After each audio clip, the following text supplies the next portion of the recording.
Allora, per completare un po' il discorso montagna in generale, parliamo di zona del Bellunese perché è particolarmente diciamo sistemata in un modo un po' difficoltoso per chi lavora lì, ma anche la zona del Vicentino, dell'altopiano di Asiago. E parliamo anche della questione delle malghe. È arrivato un messaggio: 2 anni fa si pagava €1 al litro il latte fresco locale, oggi sempre lo stesso latte costa ben €1,65, 65% in più, mi sembra inaudito. Anzi, Presidente. Il problema è che noi quella variazione là non l'abbiamo percepita. Quindi è tutto nella famosa filiera di... Esatto, noi produttori di fatto, come diceva prima il direttore, i prezzi nostri alla stalla e al produttore sono quelli, si raggirano attorno insomma ad oggi ai 50-52 centesimi. Per non parlare di chi prende anche qualcosina in meno, insomma. Direttore, ma allora sta benedetta filiera che sta gravando, adesso poi ci stanno prendendo degli accordi per arginare questi aumenti dei prezzi, per calmierarli, perché altrimenti succede un disastro. Sul mercato è difficile arginare, quindi vedremo cosa staranno fuori, a strutturare a livello nazionale, il Ministero, ma ovviamente il mercato è mercato. Oggi dobbiamo mettere in campo quelle politiche che diano la possibilità ai nostri agricoltori di percepire almeno il valore del costo di produzione che oggi non c'è.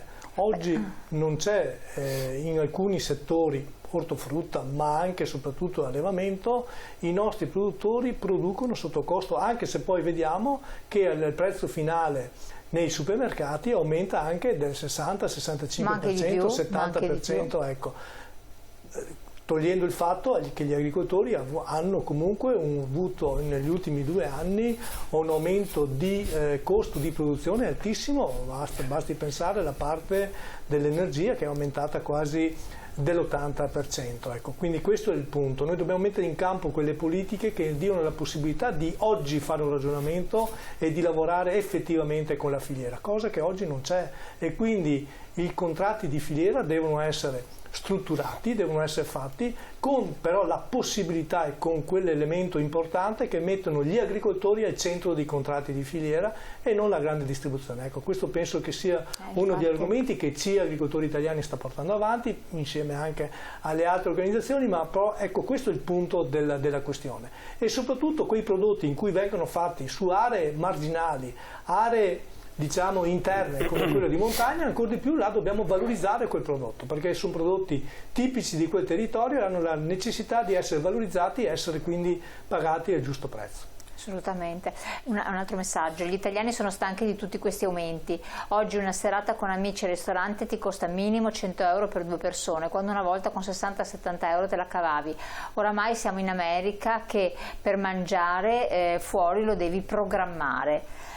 Questo provocherà naturalmente una diminuzione degli acquisti, quello che teme anche tante associazioni anche Confesercenti, dice che vedrà un autunno nero di ritorno dalle festività. Sì, ma guardi, proprio questo è il punto, cioè noi oggi dobbiamo mettere in campo anche quelle politiche che diano la possibilità di valorizzare i nostri prodotti e che diano la possibilità anche ai nostri ristoratori di creare quelle piattaforme, questo che oggi si sta lavorando anche insieme con la cooperazione, quindi questo è un altro elemento importante, che mette in campo appunto quelle piattaforme in cui vi è la possibilità che i nostri anche ristoratori abbiano la possibilità di acquistare i prodotti agricoli, perché quello è agricoli, ma soprattutto prodotti agricoli del territorio, perché la via di mezzo, la via di risposta è proprio quella, nel senso che più accorciamo la filiera, più abbiamo la possibilità di dare valore ai prodotti, ma soprattutto anche diminuire i costi di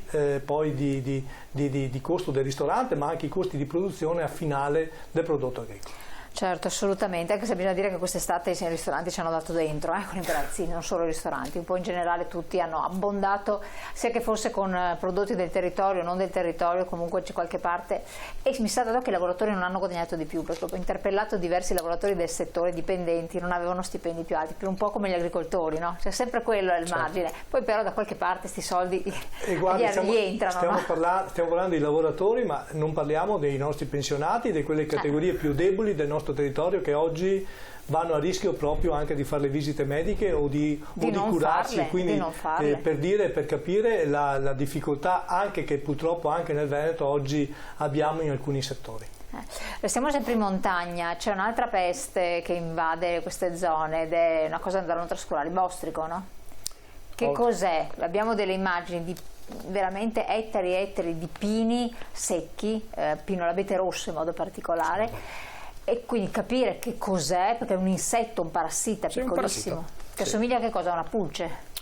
Una specie sì di uno scarafaggetto, una cosa un po' particolare, piccolissimo, che praticamente aggredisce larici, abeti e pini, diciamo, no? Tutto quello che è un po' quel legno, l'habitat, diciamo, della montagna sostanzialmente. Esatto. Lui praticamente fa un lavoro all'interno fra la corteccia e quello che è il cuore, diciamo, della pianta, e lì lavorandoci dentro e facendo tutte le sue cosette fa sì che, insomma, la pianta vada a morire e poi si secca, no?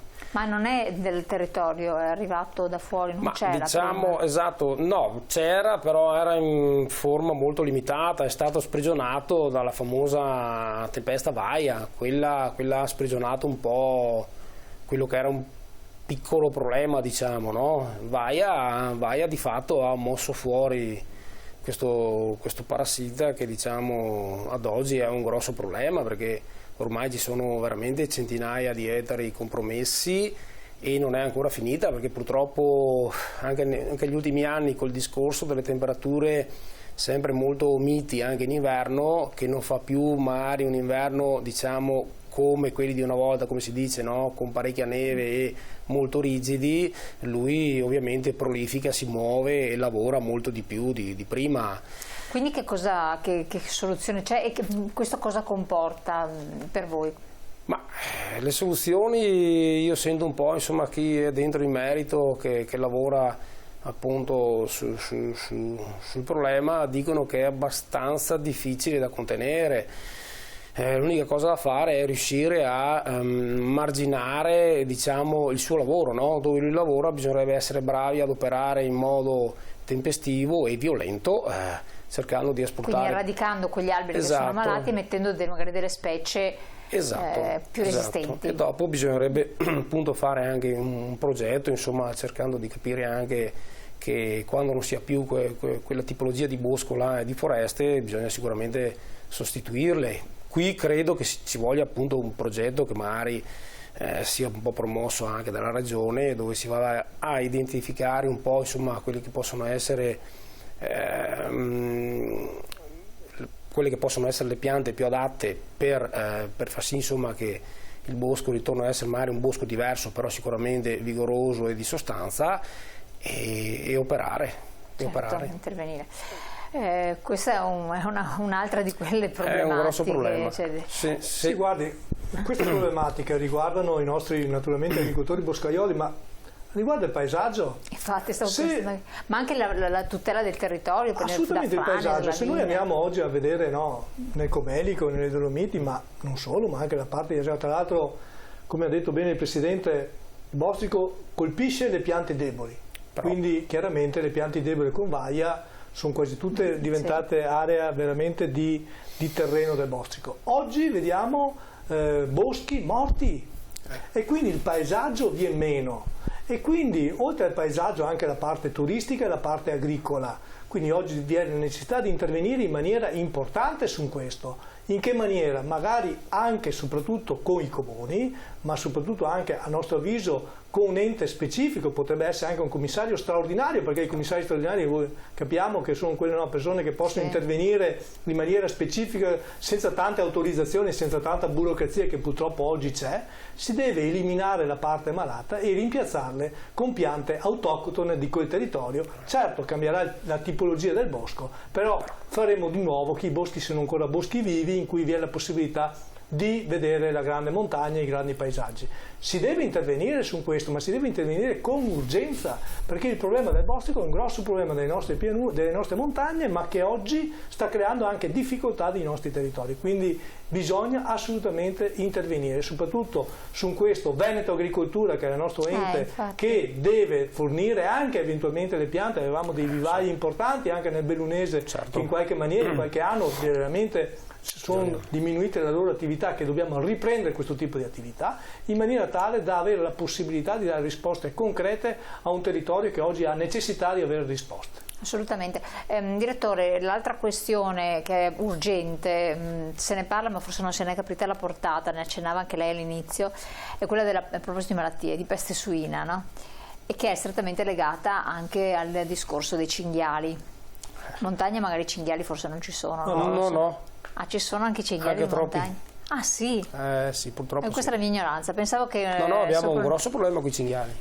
Grosso, grande. Anche in montagna? Certo, assolutamente, ma non è una cosa nuova, diciamo, è da qualche... No, sono ignorante io. No, è da qualche decennio, insomma, che è ben presente il cinghiale sul territorio e qui mette veramente in difficoltà sempre gli agricoltori e chi insomma lavora con le culture sul territorio. Zona anche dei colli, c'è timore dall'area del Montagnanese, insomma, dove c'è la produzione tra l'altro del prosciutto di Montagnana e non solo. Spieghiamo un po' ai nostri telespettatori. Ha fatto bene a ricordare il problema della peste suina africana, ma è una cosa che chiaramente 2 secondi per capire di cosa oggi stiamo parlando. Stiamo parlando anche in questo caso di un virus che colpisce gli animali e in questo caso specifico i suini. Il vettore, non l'uomo, esatto. E quindi chiaramente... Però nel momento in cui viene colpito il suino, evidentemente c'è un elemento importante da mettere in campo, che è quello del blocco della commercializzazione di tutto il prodotto suinicolo ed altro. E quindi questo c'è anche per un capo, vero? Guardi, anche per un capo assolutamente. Anche per una semplice segnalazione. Oggi non stiamo parlando nel Veneto di questo, perché nel Veneto ci sono alcune misure di contenimento, per fortuna. Però a Pavia e in Piemonte e in Liguria, in cui si è affacciata la peste suina africana, la situazione ha una gravità importante. Cioè le produzioni di insaccati della zona sono bloccate. Vengono bloccate e non c'è più l'esportazione. Beh, guardi, già oggi nel Veneto le nostre esportazioni a livello nazionale sono già ridotte del 20%. Anche se non siamo infetti dalla peste suina, perché? Perché comunque la Cina, l'Indonesia, tutta quella parte asiatica non importa più nulla dall'Italia. Non è contagioso per l'uomo. Loro non importano più nulla dall'Italia, perché comunque in Italia c'è il contagio della peste suina africana. Quindi, per far capire la difficoltà che potrebbe succedere nel caso in cui noi potremmo essere investiti su questo. Il vettore della peste suina africana sono proprio i cinghiali.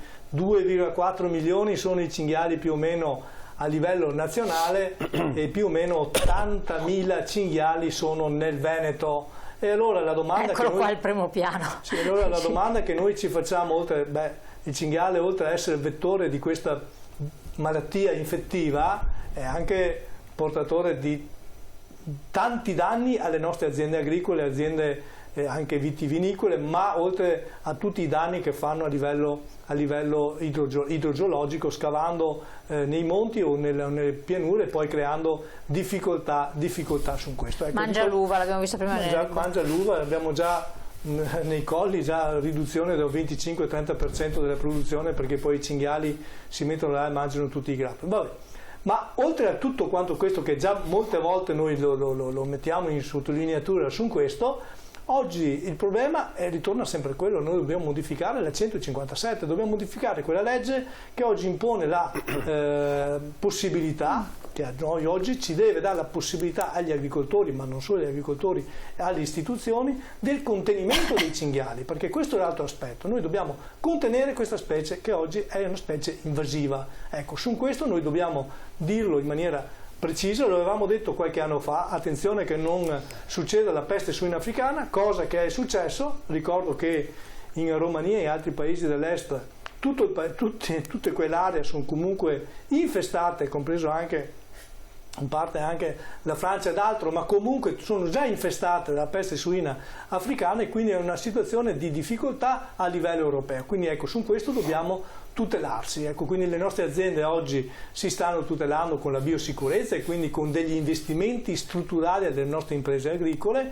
con ricensione e quant'altro, per tenere lontano appunto i cinghiali, ma oggi siamo in una situazione di difficoltà a norme. Ricordo che sono circa 8.000 le nostre aziende nel Veneto che producono suini, di queste 1.600 sono professionali, di queste ancora 270 aziende producono la DOP, e quindi prosciutti specifici di Parma o di San Daniele o di Montagnana. Quindi è una situazione di grande difficoltà per un comparto di grande vitalità, ha un importo supera i 240 milioni di euro come importo di fatturato, e quindi è una situazione di grande difficoltà, soprattutto in questo settore che, anche se non completamente percepito a livello veneto, la situazione sta degenerando a livello nazionale. Tra l'altro qua, magari anche lei me lo conferma, Presidente, o lei Direttore, che per un ettaro, delimitare un appezzamento agricolo di un ettaro attraverso la recinzione, si spendono tra i 5.000 e gli 8.000 euro. Sì. Quindi non è che non costi niente, cioè sono anche soldi. Perché esatto, cioè soldi da investire, e dopo mi sento sempre di prendere un po' le difese nel mio territorio. Cioè, per noi ad esempio che abbiamo un territorio molto frazionato, perché non abbiamo sicuramente le estensioni della pianura, diventa difficilissimo, cioè ci sono dei contesti proprio di appezzamenti che ogni tanto ci viene anche un po' a noi il dubbio di dire: ma cosa lo lavoriamo a fare? Per dirle un po' e dare un po' l'idea delle dimensioni dei terreni, no? Perché magari parliamo di appezzamenti anche da 2-3 mila metri, dove andiamo a mettere magari, in questo caso le parlo del mais, che per l'allevamento è insomma il prodotto che serve di più, però voglio dire in generale un po' su tutto diventa, credo che come al solito diventi abbastanza ingestibile la cosa, no? Cioè non si può pensare di recintare, non so, 300-500 appezzamenti, perché si sta presto insomma a fare questi numeri qua. Sì, non è possibile, quindi stiamo parlando anche di costi altissimi. Esatto. Torniamo su queste cose, anche per poi parliamo anche delle malghe, della questione delle malghe e di altre situazioni dopo la pubblicità, quindi tra poco.